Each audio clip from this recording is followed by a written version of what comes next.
नमस्कार, welcome to my YouTube channel learn and grow with Shivani. आज हम एक नई सीरीज स्टार्ट करने जा रहे हैं, complete polity series for HP Patwari exam. HPRCA की साइट पर एचपी पटवारी का पूरा सिलेबस मेंशन कर दिया गया है। आप ऑलरेडी इस बारे में जानते हैं और वहाँ पर पॉलिटी के जो जो टॉपिक वहाँ पर मेंशन किए गए हैं उसी के अकॉर्डिंग टॉपिक वाइज टॉपिक हम एक एक चीज़ पॉलिटी में समझते जाएंगे। पॉइंट टू पॉइंट सारी बातें दी जाएंगी, तो आपने या तो साथ ही साथ नोट कर लेना है या इसका स्क्रीनशॉट भी ले सकते हो। ऑलरेडी इस चैनल पे मैंने जनरल साइंस की सीरीज़ भी स्टार्ट कर दी है। ऑलरेडी उसके 2 पार्ट अपलोड कर दिए गए हैं। डेली मॉर्निंग 11 AM मैं हर एक पार्ट वहाँ पर अपलोड करती हूँ। तो already part 2 first and second part upload कर दिया गया है। कल मैं पार्ट 3 अपलोड करूँगी। तो चलो चलते हैं और स्टार्ट करते हैं इंडियन पॉलिटी के। सबसे पहला हमारा जो टॉपिक रहेगा वो क्या रहेगा, मेकिंग ऑफ इंडियन कॉन्स्टिट्यूशन। ठीक है, मेकिंग ऑफ इंडियन कॉन्स्टिट्यूशन।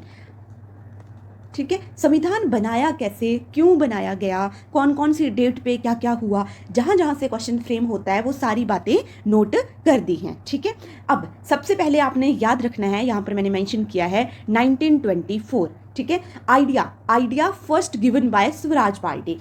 1924 में पहली बार कॉन्स्टिट्यूशन बनाने का एक आइडिया दिया गया। ठीक है, देखो संविधान जब बनाया गया ना, तो संविधान को बनाने से पहले ये सुनिश्चित किया गया कि it's important to make a constitutional assembly. संविधान सभा बनाना इंपॉर्टेंट है। तो संविधान सभा में कितने मेंबर रहे, कौन कौन से थे, क्या क्या मिशंस आए, वो सारे हम फर्दर स्टडी करेंगे। तो सबसे पहले यहाँ पर जो मेंशन है कि demand of the constitutional assembly, तो आपने ईयर याद रखना है 1924। Idea first given by Swaraj party. अब देखो 1934 में अगर आप चलोगे ना, this is the first point, उस साइड सेकंड। 1934 में important, most important, M.N.. Roy put forward the demand for the constitutional assembly. ठीक है, किसने सबसे पहले डिमांड करी कॉन्स्टिट्यूशनल असेंबली के लिए, तो वो कौन थे, एम.एन. रॉय। ठीक है, आगे मैं ना आपको एक और बात बताऊंगी, बी.एन. रॉय। तो एम.एन. रॉय और बी.एन. रॉय के बीच में आपने कंफ्यूज नहीं होना है। M.N.. Roy put forward the demand for the constitutional assembly. और यहाँ पर ये जो फैक्ट लिखे गए हैं ना,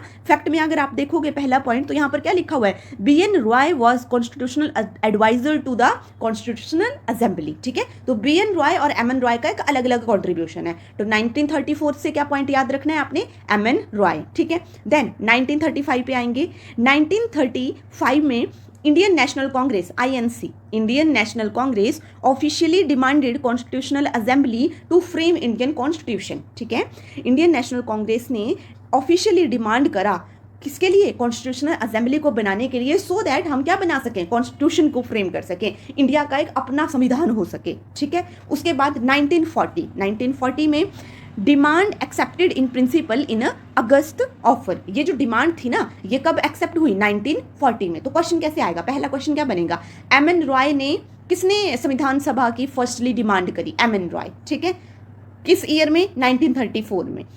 इंडियन नेशनल कांग्रेस ने कब करा, 1935 में।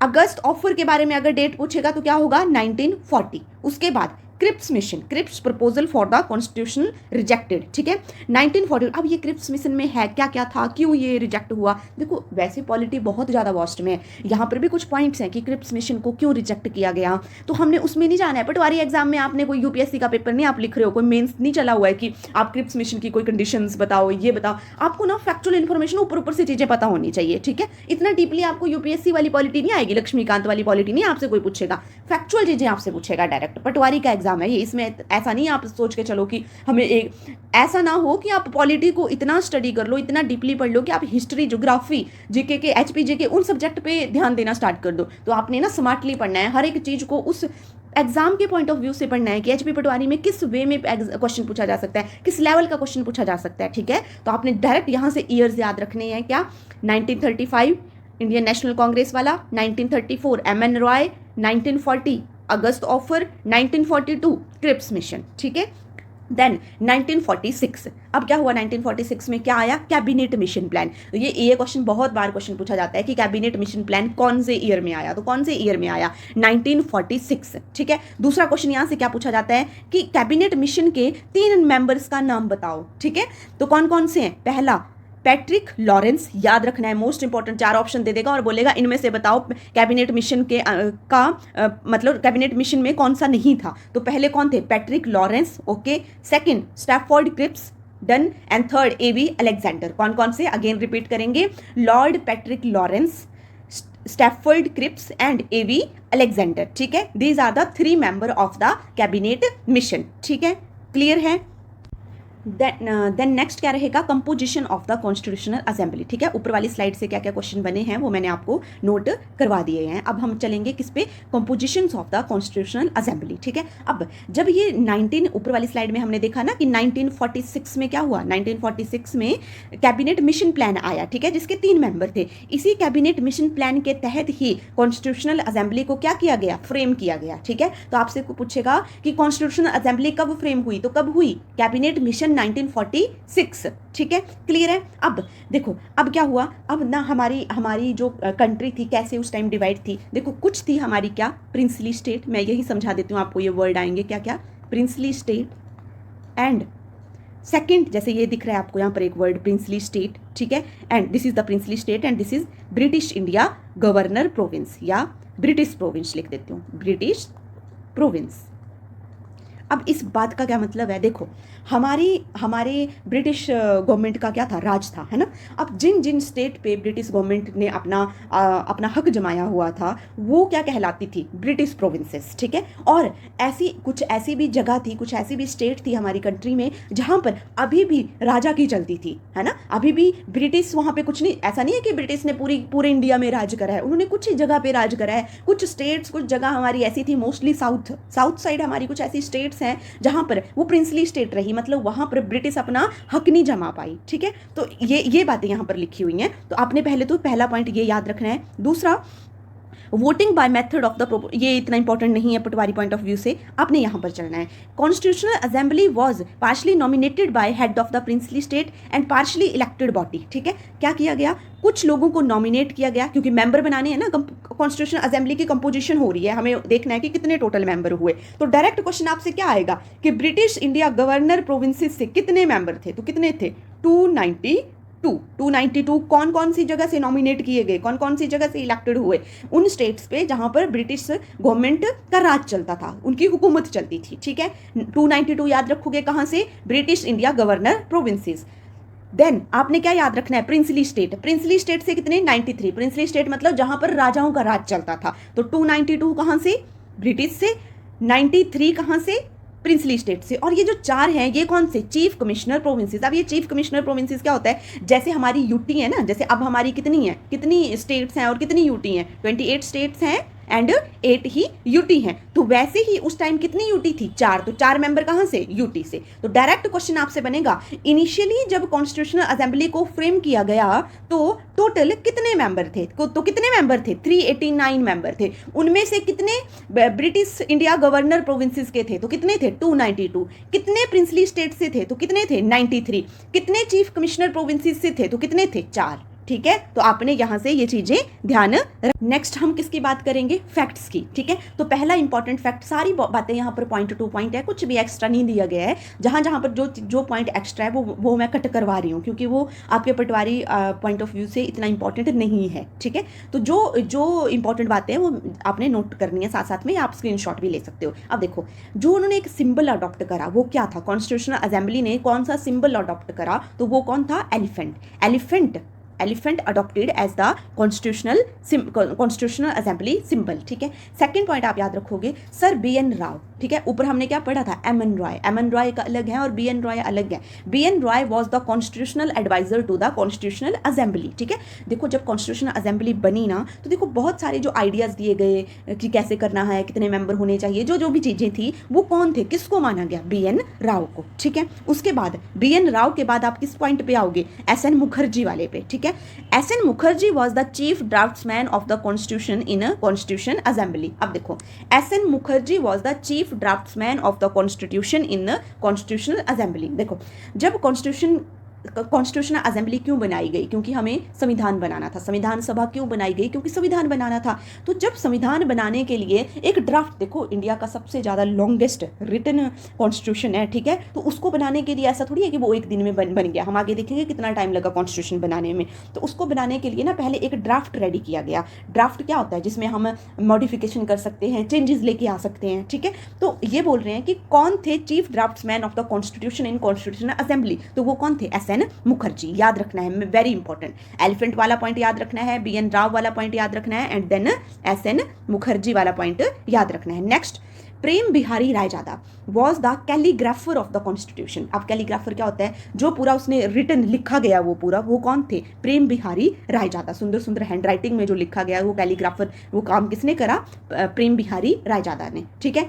और जो जैसे ये पेज है, मान लो ये पेज है, मान लो इसको समझ देख लो, ठीक है। ऐसे कोई मान लो डॉक्यूमेंट है, तो आप देखोगे कि हमारा जो कॉन्स्टिट्यूशन है ना, उसके डॉक्यूमेंट के यहाँ पर कुछ डिज़ाइन, कुछ कैलीग्राफी कुछ की गई है, डिज़ाइन बनाए गए हैं। तो वो डेकोरेशन वो किसने करी है? Nandalal Bose and B R Sinha ने। किसने? नंदलाल बोस और एंड बी आर सिन्हा। देखो थोड़ा मे बी टफ लग रहा हो, बट ये पॉइंट टू पॉइंट इन्फॉर्मेशन है, अपने बस अपने दिमाग में बिठा लेनी है ये, ठीक है, क्लियर है। अब याद रहेगा, sir B N Rao was the constitutional adviser to CA. Then S.N. Mukherjee was the chief draftsman of the constitution in India.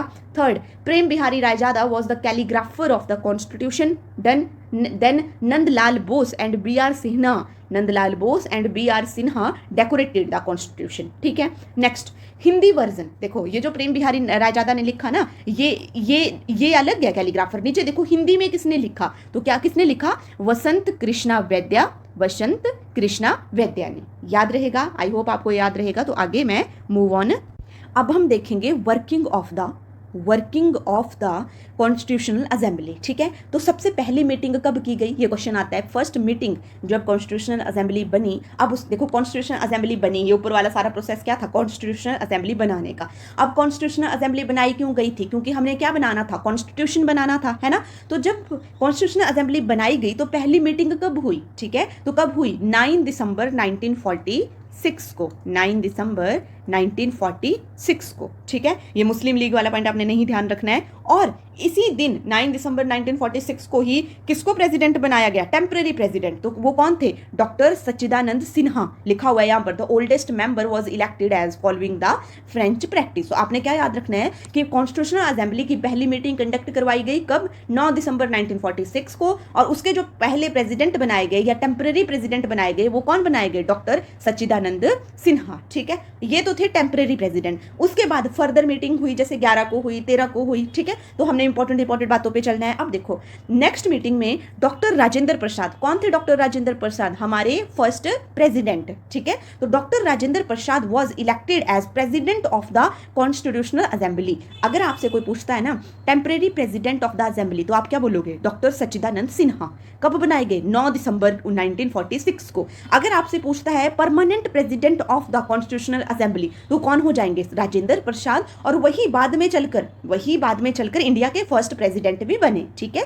ये हो गया हमारा। नेक्स्ट है हमारा वाइस प्रेसिडेंट। क्या है? Vice president. जब प्रेसिडेंट बना, मतलब डॉक्टर राजेंद्र प्रसाद जब प्रेसिडेंट बने कॉन्स्टिट्यूशनल असेंबली के, तो 2 वाइस प्रेसिडेंट भी बनाए गए। कौन कौन से? HC Mukherjee and VT Krishnamachari. कौन कौन से?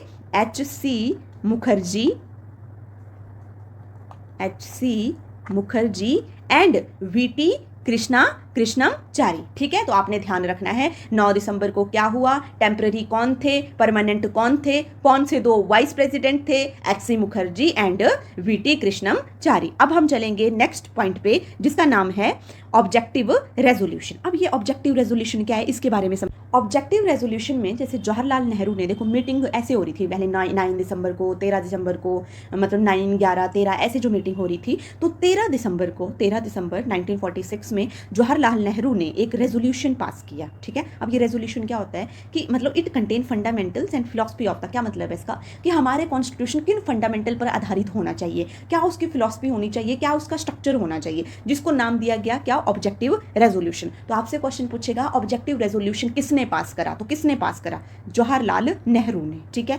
दूसरा क्वेश्चन पूछेगा कौन सी तारीख को किया, तो कब किया, 13 दिसंबर 1946 को, ठीक है। अब तीसरा क्वेश्चन पूछेगा कि 13 दिसंबर 1946 को तो कर दिया, कब उसको अडॉप्ट किया गया, कब कब उसको अपनाया गया, तो कब किया गया, 22 जनवरी 1947 को। कब, जनवरी 22 1947 को, किसके द्वारा, बाय कॉन्स्टिट्यूशनल असेंबली। क्लियर है। जैसे हम बोलते हैं ना प्रेम्बल, प्रेम्बल क्या है, प्रेम्बल क्या है, एक आधारशिला है हमारे कॉन्स्टिट्यूशन की, जो हमें बताती है कि हमारा कॉन्स्टिट्यूशन कैसा होना चाहिए, मतलब उसका एक बोल सकते हैं हम फंडामेंटल यूनिट या फिलोसफिकल यूनिट है। तो ऑब्जेक्टिव रेजोल्यूशन ही बाद में क्या बना, एक प्रेम्बल बना। तो आपने क्या याद रखना है यहाँ से, ऑब्जेक्टिव रेजोल्यूशन किसने पास करा, कब पास करा, कब अपनाया गया, ठीक है।